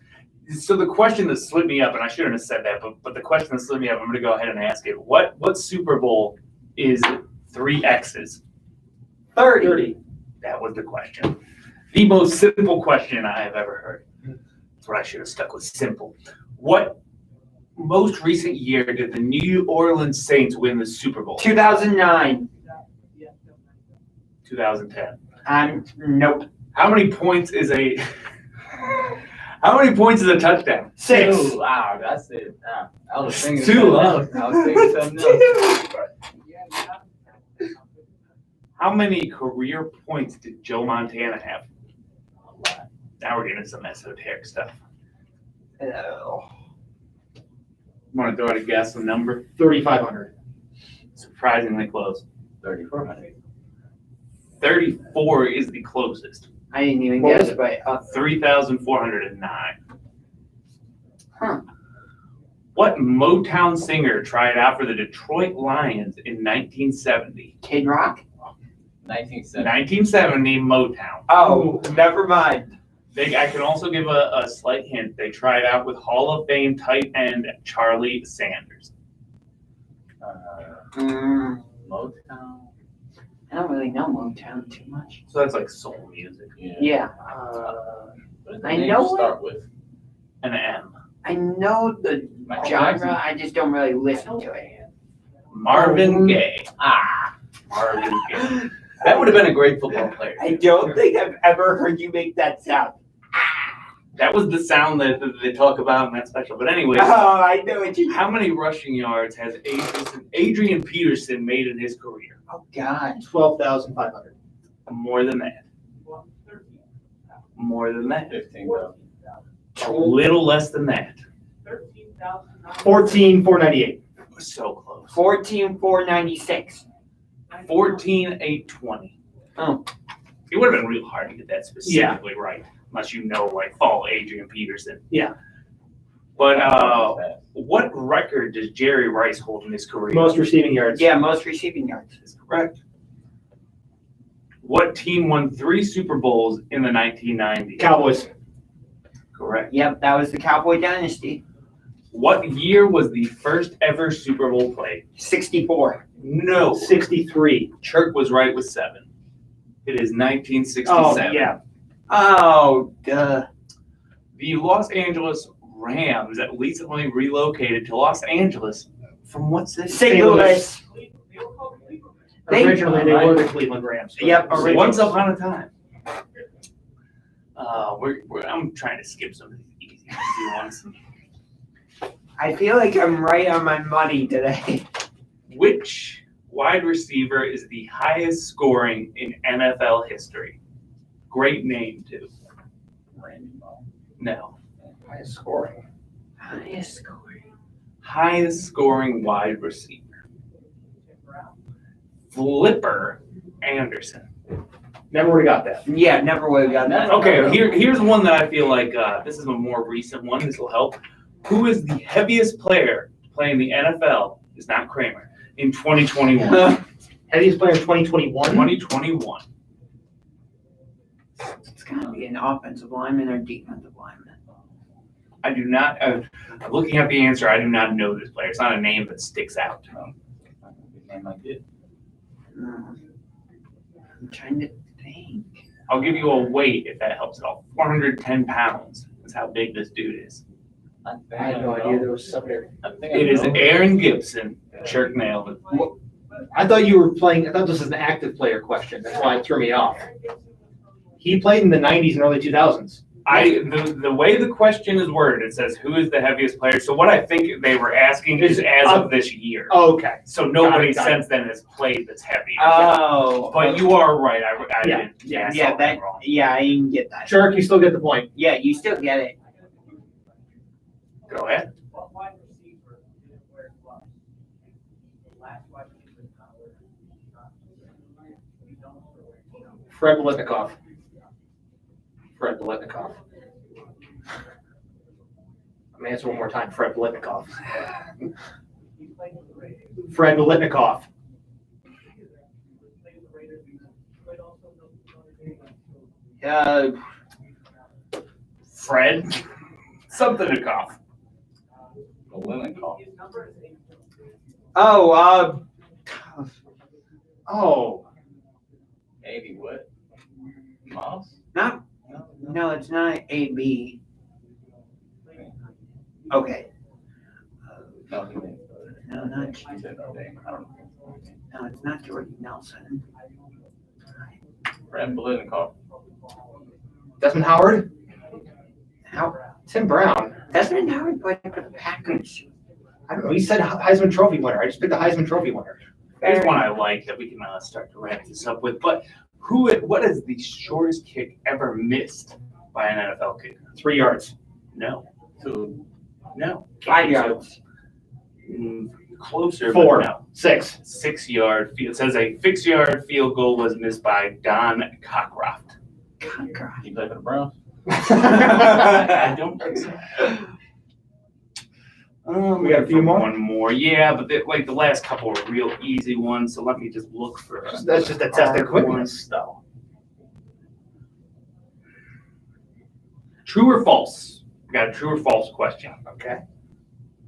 This was once an NFL team, the Dayton Triangles.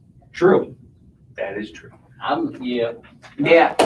I think I did good, audience. I did think I did well. It's not my wheelhouse with football, but I did all right. All right, here are the scores. In fourth, it is Chirk with 3 points. In third, it is Josh with 4. AJ had 5, and the king of trivia with 10. Wait, hold on. I was second? Yeah. Oh, okay. Okay, I'll take second.